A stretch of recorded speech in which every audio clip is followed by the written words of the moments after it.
Alright, so we're going to have a quick talk about class components. Now, there's really not much to talk about here at all.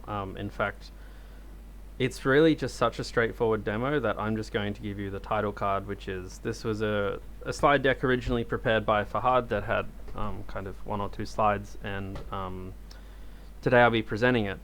But I guess just some high-level things which are on the slides, which are relevant and important, is when you build components in React. So if you're watching this, we're assuming that you've seen the components lecture.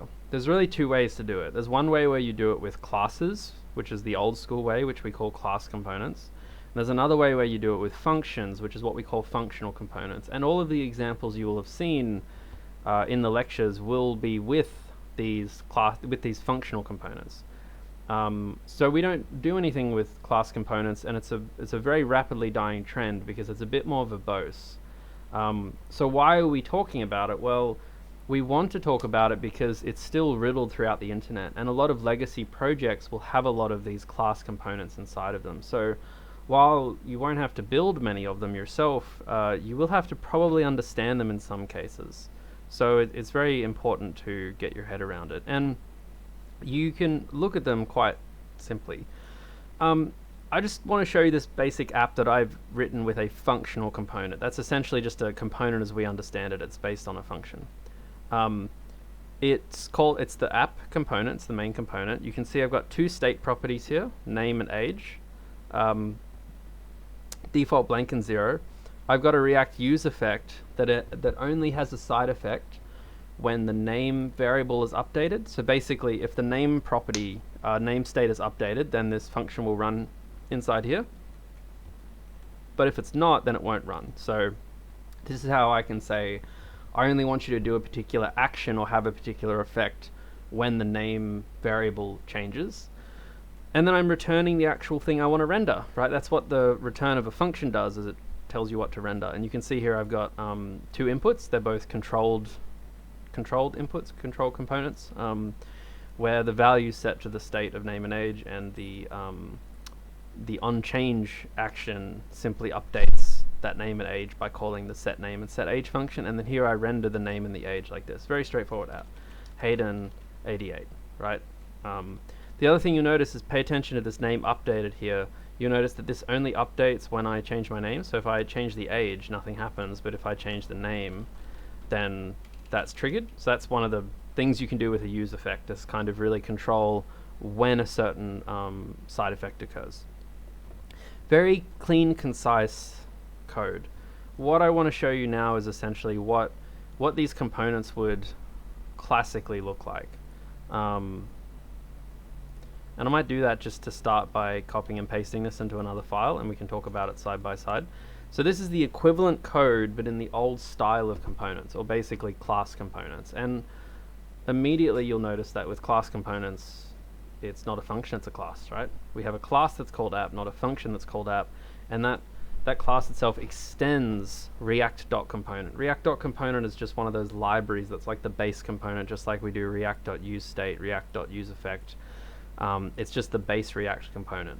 Now you see, it's like a class, and probably the only thing that's particularly similar is that the way things are rendered is that instead of your function returning what's rendered, you have a render function or a render method in your class that dictates what to render. So you'll see these two things here are quite similar in structure.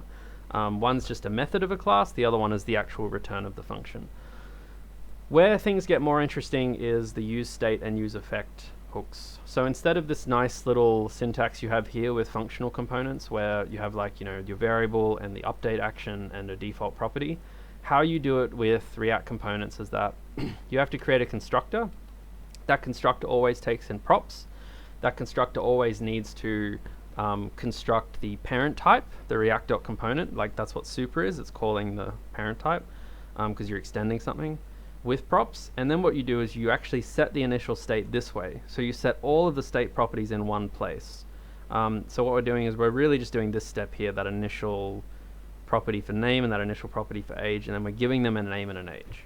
Okay, so not too dissimilar there, I guess, in some ways. If we jump straight down to our render function, this is kind of where you got to pay attention. I might just wrap both of these. This is where you really have to pay attention to the details here, because you see that when I'm referencing my state objects, because this is a class, I can't just use their names, right? Like, because app is just one function, when I declare a variable called name, it's just name. That's it. So I can just use it. I can just use name here. I can say that's what the input value is. Whereas because this is a class, I need to access the object variable. I need to access the state property of that object variable, which we defined up here. And then I need to access the particular state element that I'm interested in using. So that's why I use this.state.name, this.state.age, this.state.name, and this.state.age. Quite often these will be abstracted out into like destructured like this.state. You'll see that quite a lot, so that you can get rid of this code, clean that up a little bit. But for now, just keep that very verbose, just so it's quite clear. And then you'll see that with updating, you have to use with class components, you can't actually call like a function per state object.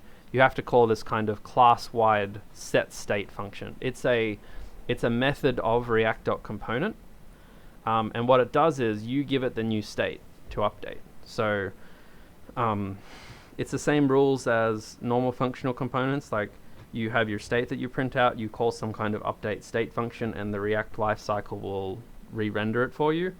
But you can see here what I have to pass into set state is my new overall object. And this can be kind of challenging, because if I really break this out for you here, you see that what I'm doing, unlike in this case, is that here it was really simple. I just said, you know what, the onChange function is just, it's going to take in an event and it's going to set the name to be the value of that event. Whereas in this case, I have to say, a function is called when an event occurs. That event object, what it does is it calls the set state for the entire class component. I need to use the spread operator here to say, I would like to include everything from the state object, and I would simply like to modify the name. So this is really saying, like, include all of the current state plus the name.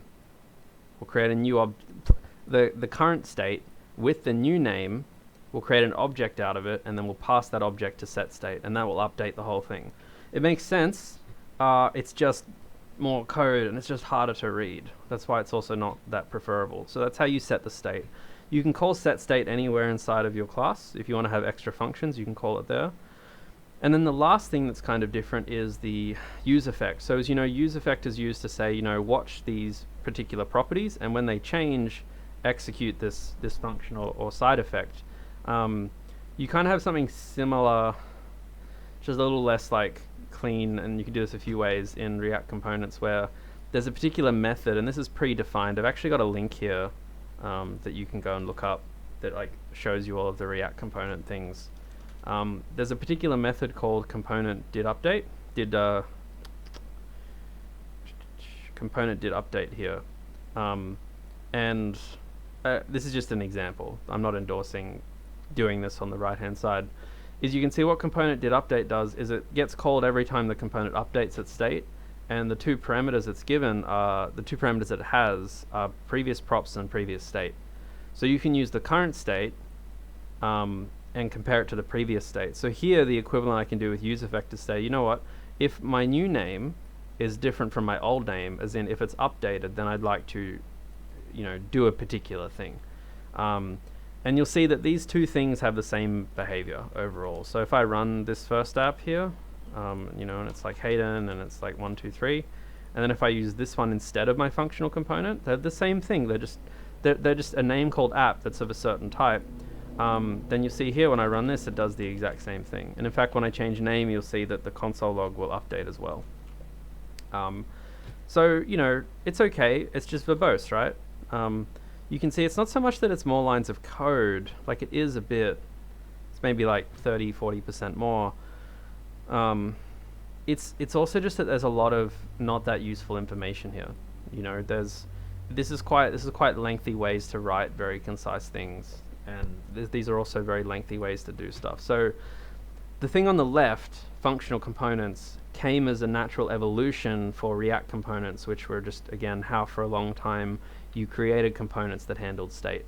So that's why you're seeing the thing on the left used far more commonly. It's just on the internet you will see both of these kinds of things, and it's really important to understand they are the same thing, just different ways of going about it.